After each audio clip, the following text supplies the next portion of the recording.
Bonjour, je m'appelle Joël Tremblay, je suis votre animateur pour cette série intitulée Conviction.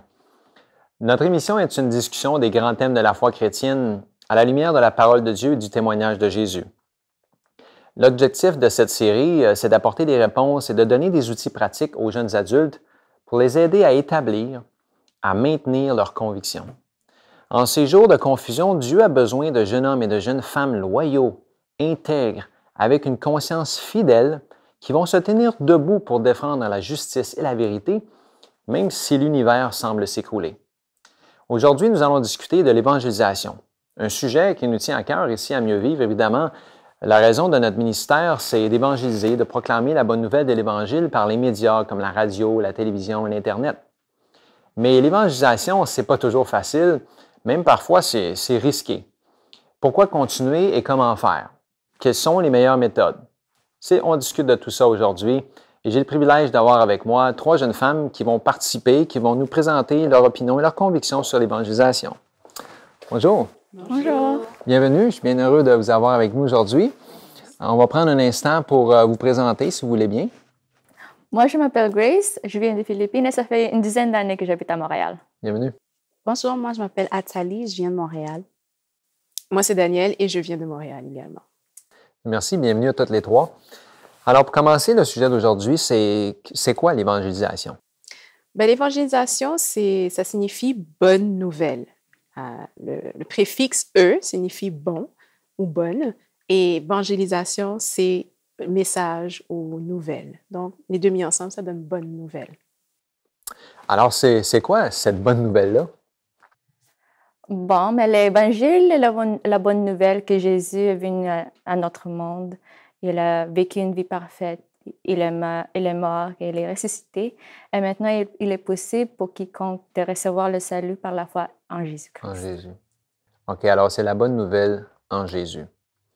Alors, si ça, c'est une bonne nouvelle, qu'est-ce que c'est supposé de produire comme changement dans la vie d'une personne? Ça produit un changement à tous les niveaux, en fait. Premièrement, ça produit un changement dans l'identité parce qu'on passe de perdu à sauvé. Wow. Et le fait qu'on accepte cette vérité-là, on se rend compte qu'on est maintenant enfant de Dieu. Puisqu'on est enfant de Dieu, on doit vivre comme enfant de Dieu. Alors, on se transforme de jour en jour en l'image de Christ. Et c'est ce que ça fait dans notre vie, dans le fond. C'est beau. Mais comment faire pour pouvoir connaître Christ? Et la réponse se tourne à la parole de Dieu. Pour connaître Christ, il faut lire la parole de Dieu. Il y a un passage qui dit « Vous sondez les Écritures, car vous croyez avoir en elles la vie éternelle. Ce sont elles qui rendent témoignage de moi. » Donc, en lisant la parole de Dieu, on est transformé en la même image, c'est-à-dire l'image de Christ, de gloire en gloire, comme par le Seigneur l'Esprit. Donc, c'est important pour que ce changement puisse se produire, de lire la parole de Dieu. Alors, qu'est-ce que c'est supposé de produire comme changement dans la vie d'une personne? C'est supposé produire un changement, premièrement, au niveau mental, dans le sens qu'on change d'identité. Avant, on était perdu, maintenant, on est sauvé. Puis, en tant que sauvé, on devient enfant de Dieu. Parce qu'on est enfant de Dieu, on se transforme. C'est beau, hein? Pour agir comme ça, penser comme ça. Puis, ça me fait penser à un verset dans la Bible qui se trouve dans 2 Corinthiens 5, verset 17. Je vais le lire pour vous. Ça dit... Si quelqu'un est en Christ, il est une nouvelle créature. Les choses anciennes sont passées. Voici, toutes choses sont devenues nouvelles. Merci. Oui, alors on sait qu'il y a un changement, qu'une personne qui entend la bonne nouvelle est changée radicalement et que ça fait partie du résultat de l'évangélisation. Mais qu'est-ce que vous diriez à quelqu'un qui dit, ben moi, je n'ai pas vraiment envie de déranger le monde avec l'évangélisation. Ça me le dit pas. Ça me fait penser à un passage dans les Écritures de Ellen White, dans la parabole de Jésus, page 101. Ça dit « Tous ceux qui reçoivent l'Évangile dans leur cœur auront le désir de le proclamer. Il est anormal de garder ces choses pour soi et celui qui est rempli de l'amour de Christ ne pourra pas agir ainsi. Plus nous aurons reçu de la part du Sauveur, plus nous serons désireux de faire goûter à d'autres cette même bénédiction. En faisant connaître les riches trésors de la bonté de Dieu, nous recevrons de nouvelles grâces. Nous aurons la simplicité de cœur d'un enfant, sa faculté d'obéissance spontanée. » Alors, si on comprend bien, c'est presque anormal qu'une personne dise qu'elle ne veut pas partager, puis elle ne veut pas évangéliser. C'est très anormal. Parce que quand on devient chrétien et on vit cette bonne nouvelle, c'est impossible de ne pas la partager. C'est tout naturel. On peut le faire consciemment et inconsciemment aussi. Ça va transparaître dans nos actions, ça va transparaître dans notre façon de parler, dans notre façon de vivre. Puis aussi, comme je parlais tout à l'heure, je parlais de changement radical. Les gens vont se rendre compte d'un changement. Puis même si nous, on ne va pas vers eux pour leur parler, ils vont venir nous poser des questions, ils vont nous demander. Et ça, en tant que tel, c'est une forme d'évangélisation. Mm-hmm. Et aussi, quand on a une bonne nouvelle, quelque chose d'extraordinaire qui nous arrive, naturellement, on va et on le partage. Donc, quand on a une nouvelle ou quelque chose à partager, on l'a dans nos mains et on le partage. Donc, quand une personne réagit de cette façon, je me pose automatiquement la question, est-ce qu'elle a quelque chose à partager? C'est ça qui se passe. On ne peut pas s'empêcher, dans le fond, si c'est vraiment, vraiment une bonne nouvelle, puis ça nous a transformés, puis on a eu un changement radical dans notre vie. Mais là, ensuite, la question vient, bon, OK, j'ai essayé d'évangéliser, mais je me suis fait mépriser, je me suis fait rire de moi. Puis, qu'est-ce qu'on fait après ça? Comment continuer si on fait rire de nous et on se fait mépriser? Je pense qu'il faut qu'on se rappelle qu'on n'est pas tout seul là-dedans, que l'évangélisation, ce n'est pas notre travail, mais c'est le travail de Dieu. Qu'on doit se rappeler que si Dieu nous a donné ce travail-là à faire, il nous a aussi donné tous les moyens pour pouvoir le réussir. Ah oui. Il nous a accordé son Saint-Esprit, il nous a accordé sa parole, il nous donne sa puissance, son réconfort, il nous donne tout ce dont nous avons besoin pour pouvoir l'accomplir.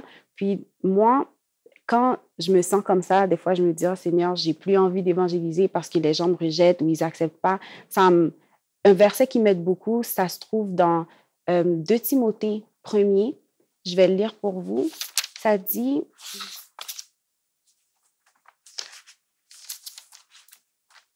Car ce n'est pas un esprit de timidité que Dieu nous a donné, mais un esprit de force, d'amour et de sagesse. C'est vraiment ça. Alors, lorsque je me sens faible ou plus capable de continuer à le faire, je demande à Dieu justement cet esprit de force et de sagesse pour pouvoir continuer à travailler, à faire son travail parce que c'est lui qui me l'a demandé. Alors, il pourvoira. C'est encourageant. Tout à fait.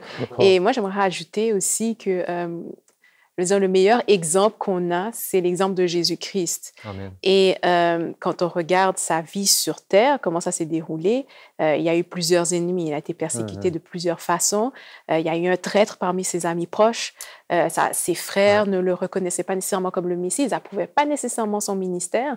Mais est-ce qu'il est resté chez lui à se dire « Oh, OK, je suis trop persécuté, j'abandonne ma mission ».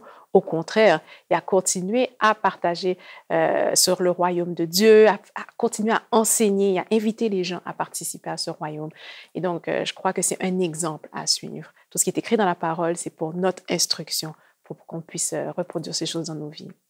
Donc, il ne faut pas être surpris si nous soyons persécutés, parce que même Jésus, il a été persécuté en faisant l'évangélisation. Donc, nous, quand on fait l'évangélisation, il ne faut pas être surpris si nous serons persécutés, c'est sûr. Et aussi, dans 1 Pierre 4, 14 à 16, la Bible lit, « Si vous êtes outragés pour le nom de Christ, vous êtes heureux parce que l'Esprit de gloire, l'Esprit de Dieu repose sur vous. Que nul de vous, en effet, ne souffre comme meurtrier ou voleur ou malfaiteur ou comme s'ingérant dans les affaires d'autrui. Mais si quelqu'un souffre comme chrétien, qu'il n'en ait point honte et que plutôt il glorifie Dieu à cause de ce nom. » Hey, c'est beau, hein? Et c'est pas toujours facile de se glorifier quand on se fait mépriser ou persécuter, mais il y a une bonne nouvelle puis un encouragement. Alors là, on est au sein d'une société qui est de plus en plus sécularisée et c'est pas facile. Les gens n'acceptent pas nécessairement qu'on parle de l'Évangile puis de notre relation avec Dieu. Alors, comment on peut faire dans une société comme ça? Et c'est pas unique ici, bien sûr, au Québec, au Canada, c'est comme ça dans beaucoup d'endroits dans le monde. Comment on peut faire pour être capable d'évangéliser ou de partager? Ça me fait penser à une citation de saint François d'Assise qui dit « Prêchez l'Évangile en tout temps, si nécessaire, utilisez vos mots. » On n'est pas obligé d'aller faire du porte-à-porte ou de quoi. On peut prêcher l'Évangile de toutes sortes de façons. Puis, prêcher l'Évangile, la meilleure façon de le faire, c'est en vivant l'Évangile. On la vit, les gens vont le voir, les gens vont être attirés par ça, ils vont poser des questions. C'est sûr qu'en vivant notre Évangile, on va laisser personne indifférent. Puis ça va nous permettre de pouvoir partager cet Évangile que nous avons. Quand on regarde la société à l'époque où Jésus est venu sur Terre, elle ne diffère pas trop. Je veux dire, on a tendance à penser que c'était plus facile à son époque. Tout le monde était chrétien, puis on faisait juste aller, on voyait Jésus prêcher. Puis... Non, il y avait une certaine difficulté aussi. Il y avait des deux empires il y a déjà l'empire grec qui venait de terminer, et là on est avec l'empire romain, et donc il y avait plusieurs croyances qui circulaient déjà, et les gens étaient influencés par ces croyances de ces différents empires-là. Et donc non, c'était pas facile pour Jésus alors qu'il venait avec ces enseignements bibliques. C'est pas facile pour lui non plus. Et comment il s'y est pris? Il enseignait et il s'intéressait aux besoins des gens. Par exemple, il y a une expression qui revient souvent dans la Bible, c'est qu'il était ému de compassion. Ému de compassion, pourquoi? Bon, il y avait des malades, donc il guérissait les malades. Ému de compassion parce qu'il voyait que c'était une foule qui manquait d'enseignement, et donc il se mettait à enseigner. Qu'est-ce qu'il faisait? Il s'intéressait aux besoins des gens. Et je pense que c'est la même chose que nous devons faire aujourd'hui. Nous devons nous intéresser aux besoins des gens. Ça commence comme ça, je pense. Très bon point. Pour continuer cette ligne de pensée, on va regarder Jésus. Sachant que Jésus était le plus grand évangéliste de tous les temps, puis il a eu tellement de succès, on pourrait se demander quelle était sa méthode. Puis on en a parlé, Daniel vient d'en parler un petit peu. Quelle était sa méthode d'évangélisation, puis comment a-t-il fait pour avoir tellement de succès? Il a prêché, il a guéri. OK. Il faisait suivre tous ses enseignements par des actions. S'il disait que Dieu est amour, les gens voyaient cet amour à travers lui. S'il disait que Dieu est tout-puissant, qu'il a le pouvoir de guérir, il guérissait les malades. Il faisait suivre toutes les paroles qu'il disait par des actions. Ce n'était pas seulement la théorie, ce n'était pas seulement des paroles en l'air, mais il vivait et il faisait vivre les gens ce qu'il prêchait aussi. Ah oui. Il y a une citation qui me vient à l'esprit, une citation qui vient du livre Ministère de la guérison. Et ça dit ceci: « La méthode du Christ pour sauver les âmes est la seule qui réussisse. Il se mêlait aux hommes pour leur faire du bien, leur témoignant sa sympathie, les soulageant et gagnant leur confiance. Puis il leur disait, « Suivez-moi. » Donc, je pense que c'est vraiment ça qu'il faut faire. Il faut agir de la même façon. Alors qu'on parle d'évangélisation, je pense bien sûr à nos téléspectateurs qui regardent cette émission. Et on serait bien heureux d'avoir vos questions si vous voulez nous contacter. Alors, en ce moment, on va vous montrer nos coordonnées à l'écran. Si vous voulez le faire, on serait super heureux d'avoir vos commentaires. Merci. Avez-vous apprécié cette émission? Avez-vous des questions pour notre équipe? Aimeriez-vous des réponses tirées de la Bible? Tout ce que vous avez à faire est de nous envoyer un courriel à conviction@mieuxvivre.org. Vous pouvez également laisser un commentaire sur notre page Facebook. Et si vous voulez revoir cette émission, il suffit simplement d'aller visiter notre site mieuxvivre.org.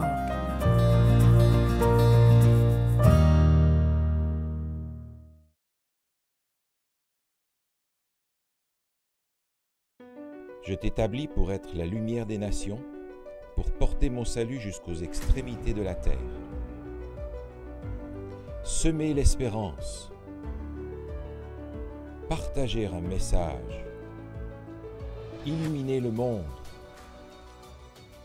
Le message doit être proclamé au monde entier. Et alors, quoi de mieux que d'utiliser les médias? Mieux vivre est un ministère multimédia. Notre mission est d'aider les francophones du monde entier à découvrir Jésus, la lumière du monde. Nous produisons des émissions de télévision et de radio sur la santé, le développement personnel et la spiritualité. Mieux vivre offre aux jeunes une formation pour apprendre à produire des émissions et utiliser les médias pour la gloire de Dieu. J'ai vraiment apprécié le fait que cette formation a été très concrète et pratique. On apprend beaucoup sur le terrain. J'ai bien aimé cette approche car tout en apprenant, je fais quelque chose d'utile qui sera publié et qui pourra annoncer l'Évangile. J'ai beaucoup apprécié le personnel de Mieux Vivre. Je peux vraiment dire que leur influence m'a fait progresser. sur le plan spirituel. J'ai appris à dépendre davantage de Dieu, à ne pas limiter sa puissance. Et j'ai appris aussi que Dieu s'intéresse à la technologie. Il a créé des choses tellement plus compliquées que notre matériel de production. Alors, il connaît tout ça. Et c'est vraiment incroyable d'avoir les meilleurs techniciens et les plus grands designers prêts à répondre à chaque prière. Ça a vraiment été une bonne expérience et je la recommande à tout le monde. Bonjour, je m'appelle Wayne Atwood et je suis le président de Mieux Vivre. Nous sommes heureux de pouvoir offrir l'opportunité aux jeunes qui le désirent d'utiliser leur temps et leur talent pour le Seigneur. Ce programme est un apprentissage pratique qui permet aux jeunes de découvrir les ministères multimédia et l'utilisation que l'on peut en faire pour répandre la bonne nouvelle.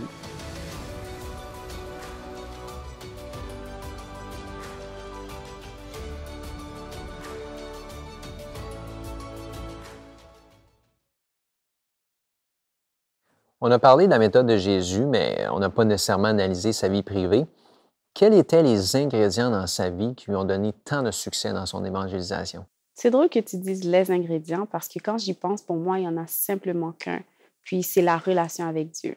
Parce que Jésus, tout ce qu'il donnait aux gens, il le prenait de Dieu. Son message, ça venait de sa relation avec Dieu. C'est Dieu qui lui donnait tous les moyens pour pouvoir la porter. Puis aussi, on disait, les pharisiens, les gens qui l'entendaient parler, ils disaient qu'il parle avec une autorité.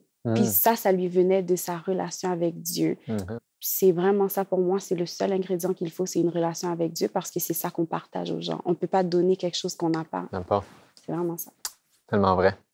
Jésus a communié avec Dieu par la prière. Les 4 évangiles racontent que Jésus il allait dans les montagnes ou au lieu secret là, pour parler à Dieu, pour prier. Donc, je pense que ça, c'est un ingrédient très, très important afin que nous puissions aussi avoir une relation avec Dieu. Dans les écrits de Ellen White, Parabole de Jésus, page 123, on lit « L'effort personnel en faveur d'autrui doit toujours être précédé de la prière secrète, car la science du salut des âmes exige une grande sagesse. Avant de communiquer avec les hommes, communier avec le Christ. C'est auprès du trône de la grâce qu'on se prépare à venir en aide à ses semblables. » Alors, on parle d'évangélisation et j'aimerais ça qu'on parle en termes concrets et pratiques. Comment on peut faire l'évangélisation dans notre voisinage, dans nos églises ou personnellement avec nos amis? Comment ça se fait? Donnez-moi des exemples concrets ou des expériences personnelles que vous avez eues. À notre église, ce qu'on fait, lorsque l'automne arrive, on va dans le voisinage et on ramasse les feuilles. Il y a des personnes âgées qui ne sont pas capables de le faire, donc on identifie ces maisons et on va et on ramasse les feuilles pour eux. Une autre chose aussi qu'on fait, c'est que l'été, on lave des voitures et on le fait gratuitement. Donc, les gens sont toujours surpris parce qu'ils nous posent, on le voit dans leur visage, ils sont surpris et ils nous posent tout le temps cette question, mais pourquoi? Et c'est là qu'on arrive justement à partager ce que le Seigneur a fait pour nous. C'est bien. Mais nous, avec la jeunesse de notre église, en été, ce qu'on fait, c'est que au moins une fois par mois, on va distribuer de la nourriture aux sans-abri, au centre-ville. Puis ça nous donne l'opportunité de parler avec eux. Des fois, on leur chante des chansons. La dernière fois, on a chanté « Non, jamais tout seul ». Puis c'est ça, on leur parle de Dieu. Ça nous donne une occasion, en fond, de leur parler. Puis ils apprécient beaucoup. Nous, quelque chose qu'on fait de spécial aussi à notre église, c'est que l'évangélisation est autant interne qu'externe. Parce que souvent, on a tendance à aller partager la nouvelle dehors, mais on a beaucoup de jeunes qui sont à l'église, qui chauffent les bancs ou qui n'ont pas nécessairement une relation avec Dieu et tout et tout. Mais nous, ce qu'on fait, c'est qu'on leur donne ce même bagage-là qu'on veut apporter à l'extérieur. On commence par l'église. Alors, on a des soirées de reconnexion avec Dieu. On a des soirées où est-ce que c'est la jeunesse, où est-ce qu'on peut poser des questions qu'on aurait un peu peur de poser en grand groupe à l'église, mais entre jeunes, on se les pose, puis avec la Bible, on les répond, puis ça permet d'évangéliser nos jeunes d'abord, puis ensuite, on va dehors, puis on évangélise le reste. Excellent.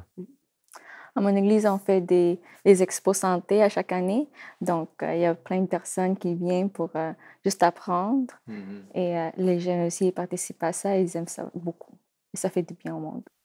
On peut aussi distribuer des dépliants Glow. puis c'est tout simple, il suffit de les oublier. Donc, quand on rentre dans une toilette, par exemple, on peut les laisser sur le comptoir, ou bien quand on va dans un restaurant, on peut les oublier sur une table ou sur une chaise. Quand on est dans un parc, l'oublier sur le banc du parc.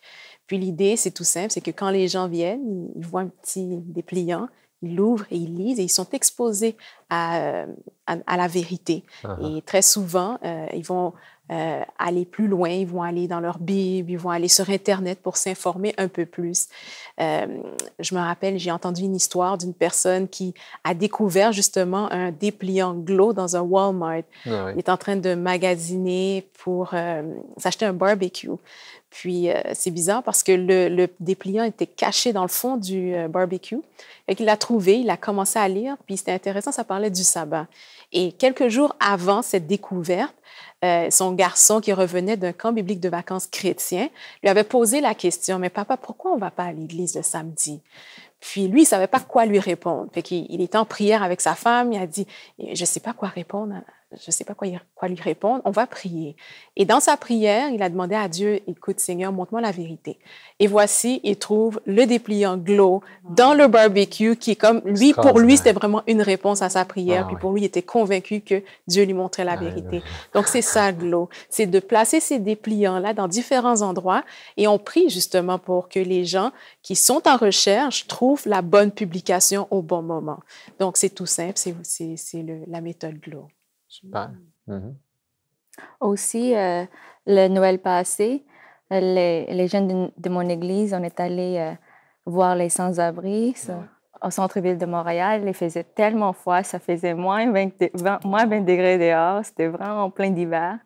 Puis, avant d'aller voir les sans-abri, on a emballé des oranges avec des mitaines, des écharpes. Et on a mis aussi des glow tracks dedans. Juste pour partager la bonne nouvelle. Bon, on a vraiment eu beaucoup de fun juste à faire ces arrangements et aussi aller partager ces oranges. Et on a été tous bénis par cette expérience-là. Les enfants ont tellement aimé ça. Ils ont vraiment hâte de leur faire ce Noël. Donc, je pense que ça, c'est une motivation aussi. Quand on fait l'évangélisation plus fun pour tout le monde. Un plaisir. Hein? L'autre chose que je vois aussi, c'est qu'il y a des petits macarons que les gens peuvent mettre sur leurs vêtements. C'est écrit « Est-ce que je peux prier pour toi? » ou sinon « Jésus t'aime ». Juste en marchant, on est comme une pancarte pour l'Évangile. Les gens voient ça, puis des fois, ils peuvent nous approcher pour nous demander « Ah, mais oui, bien sûr, tu peux prier pour moi. » Puis ça fonctionne comme ça. Ou sinon, à mon église, quelque chose d'autre qu'on fait, c'est on a beaucoup de chandails. Beaucoup de chandails. L'amour de Christ nous presse. Ou il y a toujours quelque chose qui parle de la parole, mais sur nos chandails, sur nos vêtements. Alors, c'est ça, on fait la publicité pour Dieu, mais avec ce qu'on porte sur nous. C'est beau, c'est facile, c'est simple, mais ça peut toucher des vies. C'est super. Alors, merci d'avoir partagé ces expériences-là avec nous. Pour terminer, il y a une parole de Jésus qui me vient dans Matthieu 24, 14. Jésus a dit « Alors que la bonne nouvelle du royaume sera prêchée dans tout le monde, la fin viendra. » Où on en est rendu dans notre mission, puis qu'est-ce qui nous manque? En fait, je crois qu'il faut qu'on continue à annoncer cette parole parce qu'il y a encore des régions dans le monde où il y a des personnes qui n'ont juste pas été exposées à l'Évangile. Ils ne savent pas qui est Dieu, ils ne savent pas qui est Jésus-Christ. Ils n'ont jamais vu une Bible.